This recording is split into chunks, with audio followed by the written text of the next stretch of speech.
Hi, so in this video we are going to implement the Bellman Ford algorithm, or at least we start implementing it.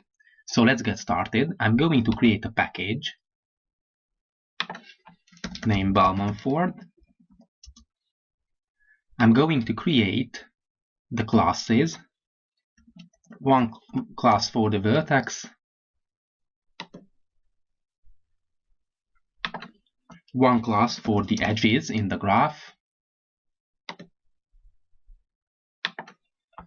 one class for the algorithm itself, and I'm going to create a class named app in order to test it. So let's get started with the vertex. We don't need the comparable interface because it's a different algorithm than Dashgrass, so we don't need it anymore. But we will need a name, we will need a Boolean variable visited, we will have a list of edges, the adjacencies list. We are going to have a double min distance, and we set it to the double dot max value because at the beginning we didn't know the distances between the vertices, and that's why we use the max value, which is the worst case, of course. And I think, yeah, we are going to need a previous vertex. I'm going to make a comment because it's a predecessor. In graph theory, we call this vertex a predecessor. So public vertex, the constructor is going to get the name, and we util list, and we make this list an array list. Not like this, but it's okay. Okay, I'm going to have a constructor, this.name, of course. I'm going to have a method add edge, this.adjacency list add edge, edge of course, and I'm going to generate getters and setters for this class. Get adjacencies main distance, not for the name, previous vertex and visited. Ctrl+Shift+F to auto format. Okay, so that's about the vertex class. In the edge, it's going to be the same. So it will, than in the previous lectures. It's going to have a weight.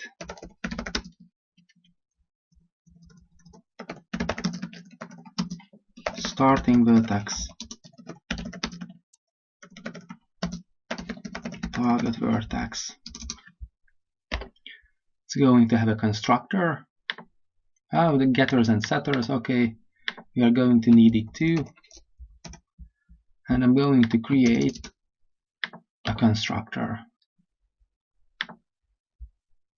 Yes, like this. Okay, so that's all about the edge class and the algorithm. We are going to store a reference of the vertices in the graph called vertex list, another list of edges representing the edges in the graph. I'm going to use the auto generator constructor. Okay, it will be okay.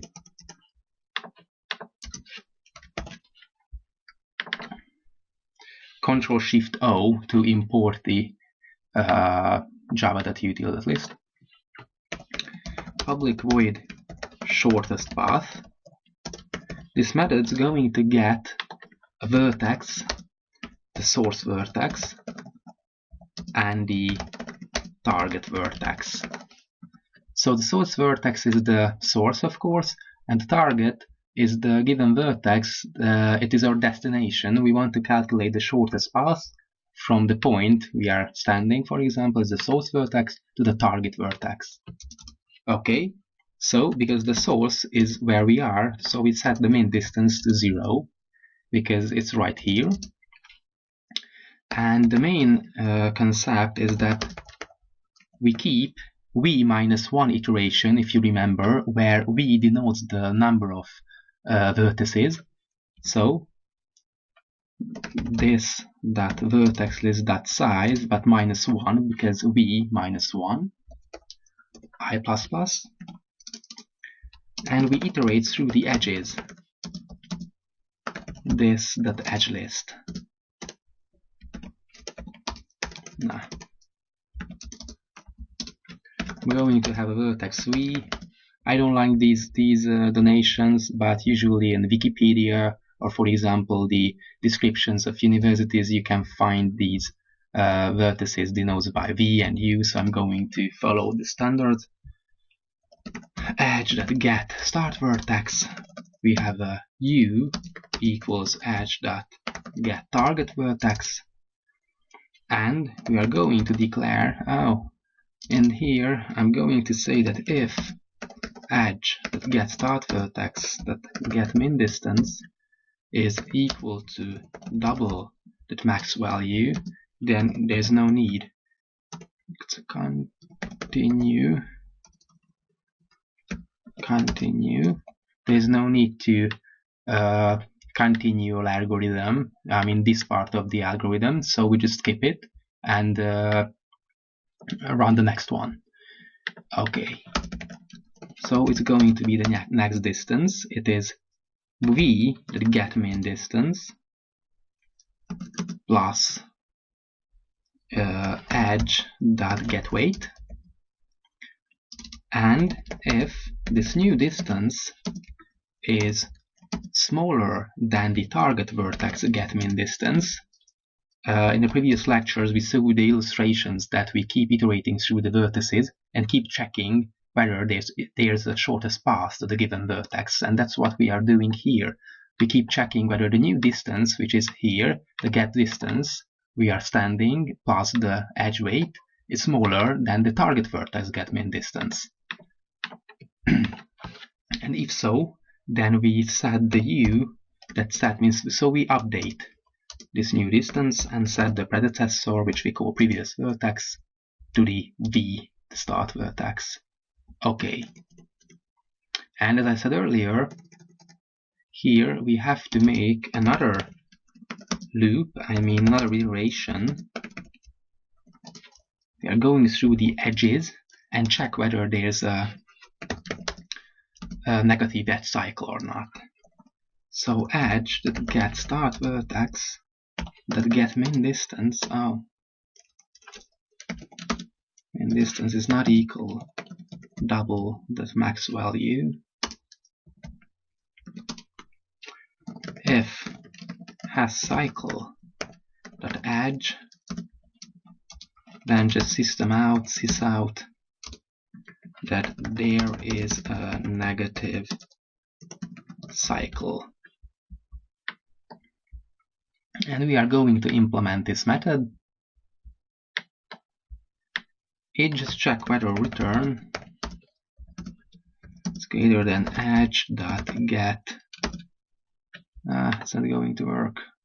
Okay, so edge dot get start vertex plus the edge dot get weight, whether this is less than the edge get target vertex that get min distance.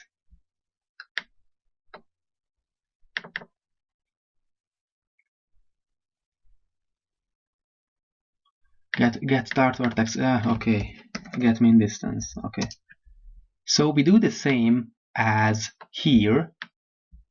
We just didn't specify this new distance variable in order to detect whether, after we detect all the paths in the graph and we can find a shorter one, it means that there's a negative cycle, because it's the only option if this situation can occur.